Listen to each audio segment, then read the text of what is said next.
What's up, everybody? Welcome back to another Third and Longhorn postgame show. We are going to recap number 8, Texas's 55-0 victory over Sam Houston State.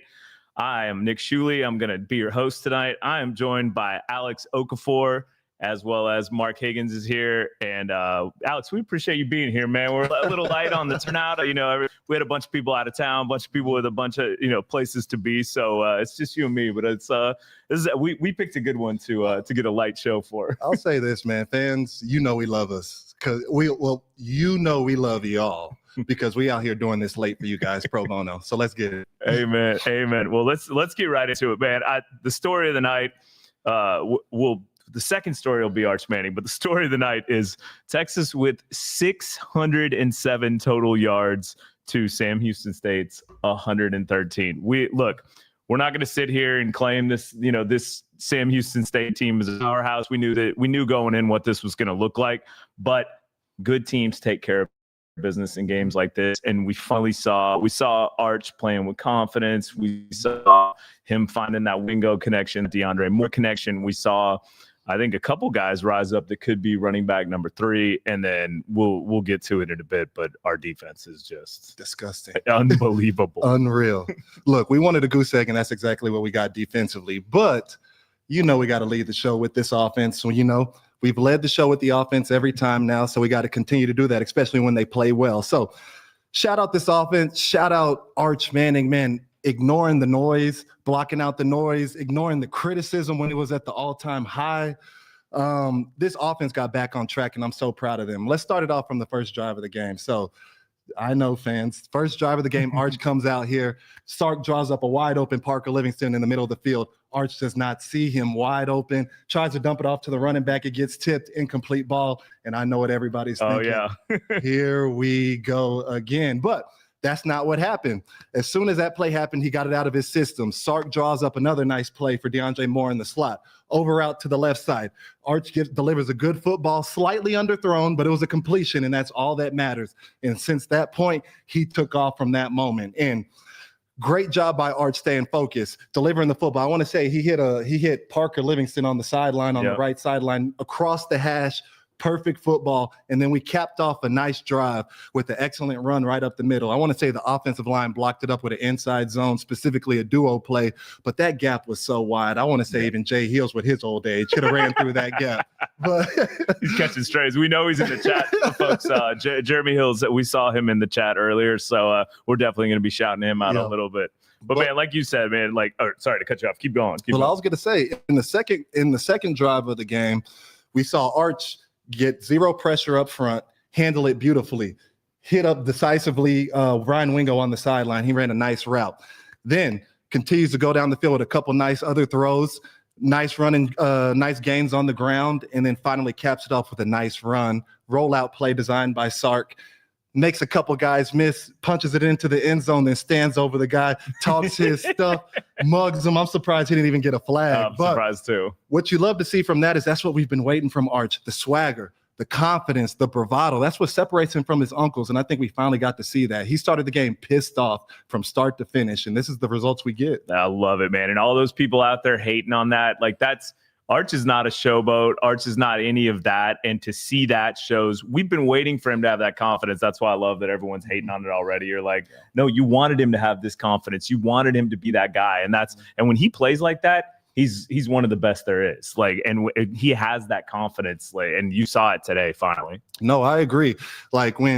I don't know. They must have had an outstanding week of practice, or maybe he's just starting to get into his rhythm. But regardless, we saw a different Arch out there today. We saw a confident Arch. We saw Arch from the practice reports during camp. This is the type of Arch we thought we was going to get first game of the season, delivering nice balls down the field to Wingo, hitting up DeAndre Moore in the slot.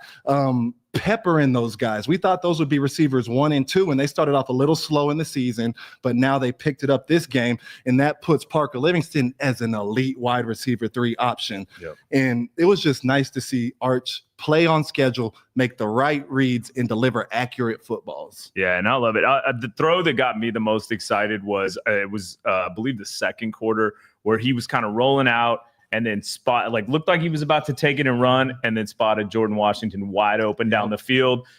Was throwing the run even a little bit, just nailed it and scored the touchdown. And folks, 18 of 21, 309 yards, 3 touchdowns, 5 carries, 11 yards, and 2 touchdowns. He accounted for 5 touchdowns and played about, a little over, 2 quarters, basically. So, and he didn't play that much in the second half. So a lot to take away from this. Obviously, we're not going to overreact and get too crazy, but these are the types of games that get that confidence back. And going into a bye week, I think it's a huge deal going into Florida with Arch having that confidence, knowing he can play like that. I mean, we don't know it. We're not in his head, but you could feel there was like some self-doubt creeping in, I think, and he was hearing it from every which way. So to see him go out, take care of business, show his confidence, I'm so happy for the kid. Yeah, absolutely.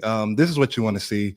I'm so proud of him. I'm proud of this offense. Like you said, I know it's Sam Houston State, but we can't control who we play. Correct. And it's not like the previous 2 defenses we played were the Legion of Boom. Yep. So, I mean, he looked like that against lower competition. So I'm just glad to see that offensively we were able to play to our standard and deliver a win how it's supposed to look. Yeah. And let's spend some time on the running backs. 41 carries, 264 yards, 6.4 yards a carry, 4 touchdowns. Look, I love what I see from Jarrett Gibson. Yeah. And Jarrett, when Jarrett can hold on to the ball, which he did today, he's a dangerous running back. And he looks like he could be RB3, but then you see Christian Clark show some of that wiggle, do some great stuff. James Simon shows a lot of good stuff. And Christian ended up 13 carries, 62 yards and a touchdown. Jarrett Gibson, 11 carries, 53 yards and a touchdown. They both averaged 4.8 a carry. And then James Simon with 9 carries for 50 yards. And then the gaudiest play of all was Matthew Caldwell with the it says 50 yards. I thought it was 61 live, It but felt a little longer. Yeah, but he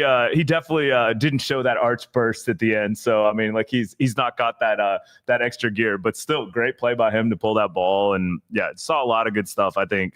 But let's get to the wide receivers. I think a key for this team was getting that Arch Manning, Ryan Wingo combination figured out. And you saw that deep ball had some shades of Quinn Ewers to Xavier Worthy at Alabama, that, a little bit over the shoulder. And it was fun to see. 23 catches, 343 yards, 14.9 yards a catch, and 3 touchdowns. This was the connection that we've been hearing about. This is the connection that they formed over the offseason. I think not just me, but everybody was a little surprised by how slow they started off. It looked like they weren't on the same page at all at the beginning of the season, but then now we got to see what it looks like once they flip the switch.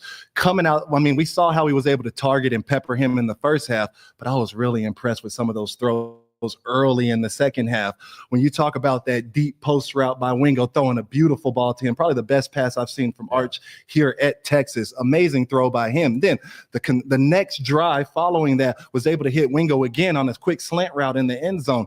He is finally looking at his number one receiver and treating him like he is a true number one. And Wingo responded well, running his routes with some conviction, looking for the ball every single time. I felt like earlier in the season, especially against Ohio State, he still was in wide receiver 2 mode a little bit, taking the back seat, maybe not expecting the ball every single route, every single play. Today looked different. He was running routes to get open and expecting the football. And this is what it looks like. This is the type of production that he can put up on the day in and day out basis. I totally agree. And let's not forget, I think such a key piece to this offense that kind of gets lost in it is DeAndre Moore. And DeAndre Moore is that reliable receiver that also has a little more burst than people give him credit for. That guy's a game breaker. And we saw it. He had a couple big catches in the first half. He ended up 5 catches, 79 yards, and no touchdowns. But really good game. And you mentioned Parker Livingston, 3 carries, 34 yards, and no touchdowns. And big catch by Jordan Washington to get 2 catches, 33 yards, and a touchdown. So overall, you got to be happy with how things were spread around. We got to see some of the young talent, got a lot of people in there. We even saw KJ Lacey come in and get a little playing time. So a lot to like. I will say there's that wrinkle that I've been waiting for, because we haven't seen who's going to be our Keelan Robinson, who's going to be that guy, our gadget guy. Yeah, and it feels like they're starting to weave Niblet in there, and I think we knew it would be him, but he shows a little bit of burst too. Man, a little bit. Yeah, a little I'm bit of burst. underselling it. Yeah, no, we got to get him some more touches for sure. And like you said, he's the perfect gadget guy for this offense. A smaller player, but has that burst, has that acceleration, has that change of direction. He's a guy that you just got to find the way to get the football in his hands, and you know it's going to be a big play waiting to happen. And I don't care what that looks like. Today, it was off a screen pass. Next week or 2 weeks from now, because we got a bye week, it could be a reverse. It could be a jet sweep. Who knows what it looks like, but we have to find a way to get this dude multiple offensive touches a game. I agree. Well, we are recapping Texas's 55-0 victory over Sam Houston State. I'm Nick Shuley, joined by Alex Okafor. Mark Higgins, you got anything to add back there? You're still working on the technical. We're still working on a few tech things, but yeah, I mean, did what we had to do. Like Oak said, it's on the schedule. You go out and play it, and you can't control who you're playing. And I think everybody, not to get too hyped up, but the alternative would have been 2 weeks of what's wrong with Arch. So Yeah. it's pretty happy. I'm sure the team will celebrate tonight and tomorrow, and then get back to work. Yeah. Well, let's get into the defensive side of the ball. Obviously, an extremely successful day for the defense, holding them to 113 yards total, 86 yards passing, as well as 27 yards rushing. I mean, just shutting it down. We ended up with 2 sacks. For one for Colin Simmons and the other for, I believe, who did I miss? Trey Moore. Trey Moore, yeah. And although actually I might have lied, this updated and now has it at 5 sacks. So it has Lance Jackson having a sack, as well as Brad Spence.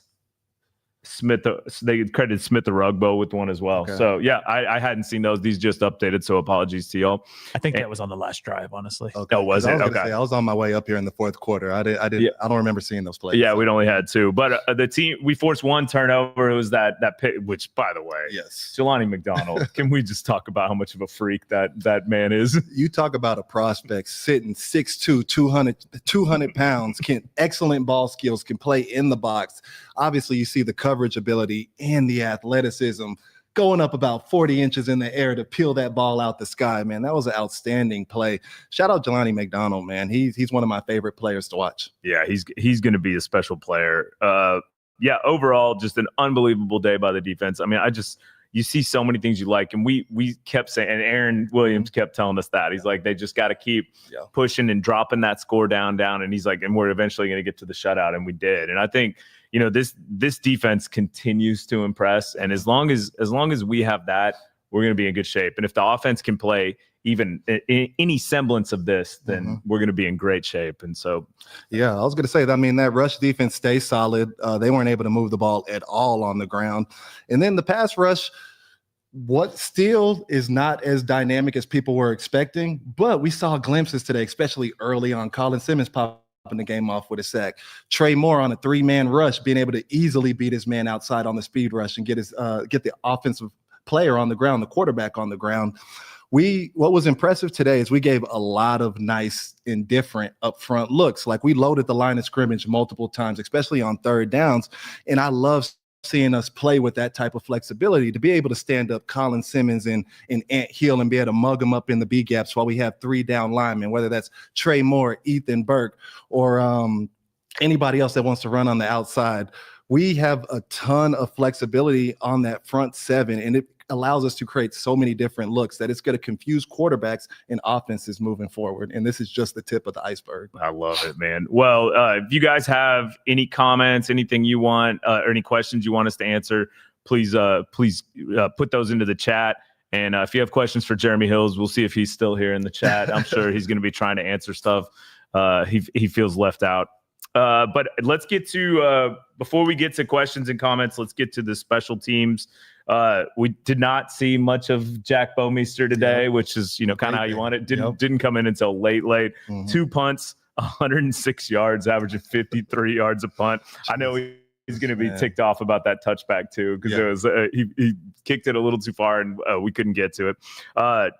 Mason Shipley with another good game, 2 for 2 on field goals, 7 for 7 on extra points, staying solid. And I didn't realize he had switched over to the kickoff duty as well. He kicked one out of bounds. I know he won't be happy about, and then let's talk about Ryan Niblett. You knew one was coming. You knew, and man, he set that one up nicely. Three returns, 56 yards, and averaging 18 yards a return. And like you said, it was set up perfectly. And if you were watching the TV copy of the game, you got to hear the announcer say it, because the play that he did break that long punt return, it was after a penalty. So they had to re-kick. And let me tell you, that is real. As somebody that has been on punt coverage, if you ever have to redo that snap, it goes from you giving 100% to you giving about 65% because you are that tired. It's almost like a blackout situation. So it wasn't.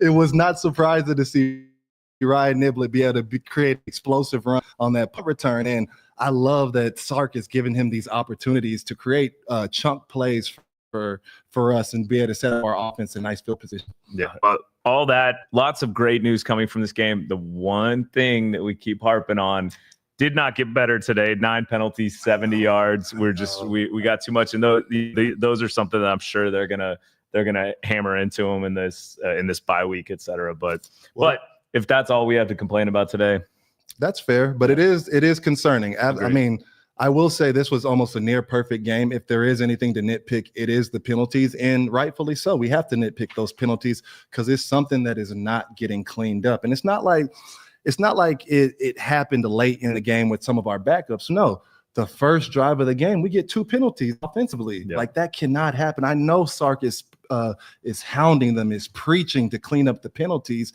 And for you to come out that first drive and have 2 offensive penalties out the rip, that was a little bit disappointing, and something has to get figured out there. But like you said, if that's the only thing we have to clean up, I like us going into the bye week. Yeah, me too. And a shout out also to all the Texas staff. These night games are something special, and just the drone shows and the pageantry and everything that goes into it. We were there for the first half, and it was fantastic. I didn't get to be there for the drone show, but the atmosphere was awesome. People showed out. I will say that's the worst traffic seen in a game in a long time. So I guess that's a good problem to have. Yeah. Higgs, you got something there? I just had a question for Alex. Like, of a early morning 11 a.m. game, 2:30 game, or 7 o'clock, what was your preference as a player? Did you have one? In college, I love those night games. The atmosphere is just different at night. And if you've been to DKR in the day as opposed to at night, it's a completely different 100%. feeling, man. That atmosphere is outrageous at night. So as a player, you want to be able to compete in those type of environments. You want the bright lights on you. You want the attention. You want the media attention on you, the primetime games. So that's what we'll have plenty of opportunities to get moving forward. And now we just got to put out the same product that we put out today. Yeah, well, before we get into the questions and comments, Higgs had a great idea, Oak, to talk about. Obviously, we're going into a bye week now, where we're going to get a little time off and get back into it and get ready for Florida. Yep. As a player, what do weeks like this look like? Yeah, so I mean, honestly, it depends how the season is going for you. That plays a lot into it. So judging off how this season has unraveled for us so far, I would assume that it's a pretty tough bye week.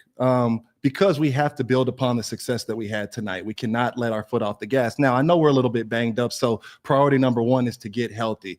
Make sure we get Trey Wisner back. Make sure we get Cedric Baxter back. Make sure that whatever was ailing DeAndre Moore, the concussion, obviously he's good from that, but let's get him up to speed during this bye week some more. This bye week, I would expect them to practice relatively hard. I would expect there to be maybe 1 or 2 full padded practices so we can keep our physicality up. We saw so much from the defensive line. It would be a shame for us to take a step back and regress if we don't practice the right way. So I expect Sark to stay on the gas. I expect Sark to push these guys pretty hard, and I expect us to look better and sharp coming out of the bye week, and that's what has to happen. I like it. Well, let's get into the comments and questions if you guys have them. I did see Jeremy Hill's post that he is active and attractive in the chat is what his exact words were. So do what you will with that. But our first starred comment, by the way, guys, if you guys want to contribute to Derek Joe's Chick-fil-A fund, Derek's back there running the boards like he always does. He volunteers and helps us out. So every bit helps. So first comment from Hills, exactly the game we needed headed into the bye week. And our guy CB, Chris Bennett, always in here. I loved Arch getting into it with Sam Houston, defender, after the touchdown. Arch had that fire back tonight. Yeah, I was looking at Twitter, and there's a pretty big backlash on that of like, oh, good job. It's Sam Houston State. And it's like, look, it's one or the other, right? You can't have both. And Right. so you need, I want our quarterback doing that.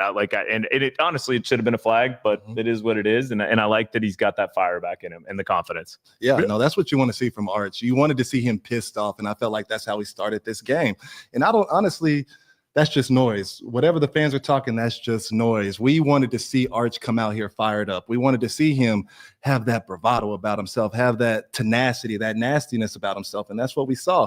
And I hope that it continues to be like that moving forward, because he's honestly at his best when he's in that mindset. I agree. He's a dog. Just real quick on Hills, like, you know, when you miss school and you got to have the doctor's note, like Hills has got 3-4 comments sitting in here. Can we bring in the excused absence note, Hills, maybe on Monday when we do the preview show or the bye week show? Yeah, Jay, if you had the time to be in the chat, you had time to be here with us today too. Exactly. I think he's spending some time with his favorite tequila. So. From Jimmy the Gringo, same here, CB. That swagger is what we needed to see constantly out of Arch. Yeah, that's what we talked about. I agree. From Jason Horn for life, Jelani McDonald is a bad man. That play was freakish. Yeah, and he has multiple plays like that. He had one, was it last week or the week before? What was it? San Jose State? I think it was UTEP? I think it was San Jose. Yeah, whichever one it was. He climbed the ladder on another one, and that was outstanding. And then he had my favorite play from the season before against Kentucky when he had that diving interception. Jelani McDonald makes top 10 Sports Center plays on the weekend and week out basis. Agreed. From Longhorn Lounging, great to finally see the young guys get in.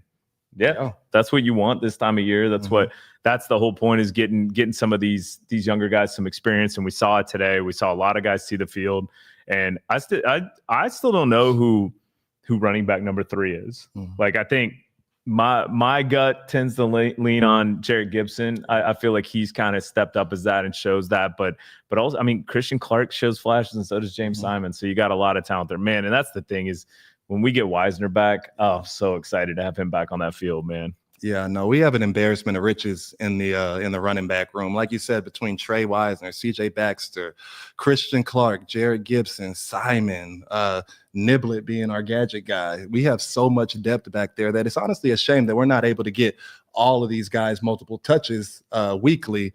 But it's a strong sign for this offense moving forward, especially the way we blocked up front today. We'll need those bodies in the running back room moving forward so that we can impose our will. Never had this for sure. From Jimmy the Gringo, rhythm and run game look good. Arch was definitely going through the progression efficiently. Yeah, no, he was getting the ball out quicker. His process was a lot faster tonight. He looked confident delivering that football. And it was fun to see how he kind of sprinkled it into everybody. Started out early in the game, Pepper and DeAndre Moore. Then as the game went on, started looking for Wingo and started searching and finding Wingo. Then delivered a few good passes to Parker Livingston. I would have liked to see Jack Injuries get a little bit more involved, but we know we got plenty of time this season. We've already seen it from him, so we know what he provides for us. But yeah, that passing attack was on fire tonight, and we got to see that. I didn't get to see Endry's snap count, and I was wondering if they're still. I know he was a little bit dinged up the game before, so I was wondering if they were limited. I did see him out there, but you know, he definitely didn't. I don't think he had any targets that I saw, because we were moving around a bunch. So. Yeah, I mean, but we know we have in him. Yeah, I think he's going to be a big time piece of this offense. So from Feel Smart, I know a lot of the talk is going to be they did what they should have done to Sam Houston, but if the offense can use this win to get their swagger back, we will be dangerous going into SEC play. Yeah, I mean, you got to give the offense their credit. They didn't handle business against San Jose State. They didn't handle business against UTEP. We played below our standard offensively those 2 games. And this week, we were able to live up to that standard. So I don't want to hear it. I understand it is Sam Houston State, and we got to take the production with a grain of salt. But we weren't able to see this explosive of an attack the past couple of weeks. So it does mean something this week. I agree. From Malachi Megiddo, first shutout of the season, though. I'm happy. Yeah. I mean, I'm happy. Shutouts. I'm happy too. And those shutouts are so hard to get. We saw it last week when we let our foot off the gas a tad bit. I was so proud of the backups coming in, and not just coming in and making sure the levees don't break. They were out there hunting the ball and making plays. Like we got to see the depth of not only this team, but the depth of this defense. And we know that we're in good hands moving forward. For sure. Another one from CB. Brady Sarkisian got in the action, and his dad's reaction was awesome. I don't know. Did you get to see that? I Were did you not get driving to there? see Oh, it, man. yeah. He was trying. You could tell Sark was trying not to smile.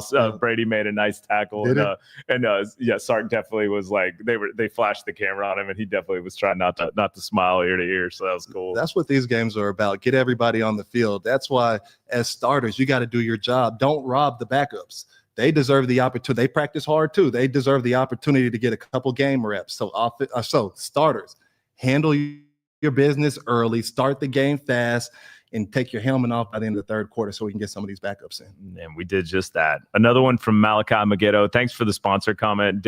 Derek Joe, you got $2 coming, buddy. Shout out to the young Sarkisian too. Yeah, definitely. From Derek, get a small iced tea with that $2. From Splash 24 Dizzo. James Simon is nice. He looks good, and we've heard some good reports from him during training camp. First time we've got to see him flash, and it was fun to watch. So looking to see him get a few more touches moving forward. Yeah, that's a true freshman right there coming in. From Jimmy the Gringo, can we get some props for Caldwell and the wheels? Well, yeah, he definitely made a great fake, and he pulled away for a little bit, but then that somebody else's closing speed kind of closed on him. But I mean, great play though. No, I mean it was an outstanding fake. I want to say he even faked out the cameraman because I saw him taking down the sideline, but I didn't know he had the football. But he took off. You get to see why Sark went out and targeted him in the portal. Let's pray nothing happens to Arch. We're starting to see his ceiling a little bit and what he can provide for this team. But if Caldwell's name is ever called, he'll be able to run an efficient offense. For sure. Yeah, I think he showed that he can handle this and come in and do what needs to be done. Would make a lot of people feel a lot better, knowing you have that. And it shows why we went after him, like you said, in the portal. That makes sense. From Jeremy Hills, Higgs is killing me.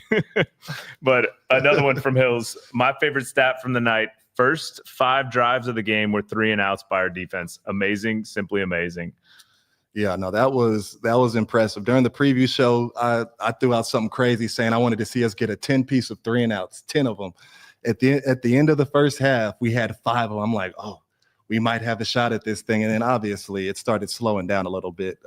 You can't maintain that high of a level throughout the whole game. But shout out to this defense, 5 3 and outs. I want to say 54 total yards of offense for Sam Houston State in the first half. I want to say they didn't even cross the 50-yard line until the last drive of the first half.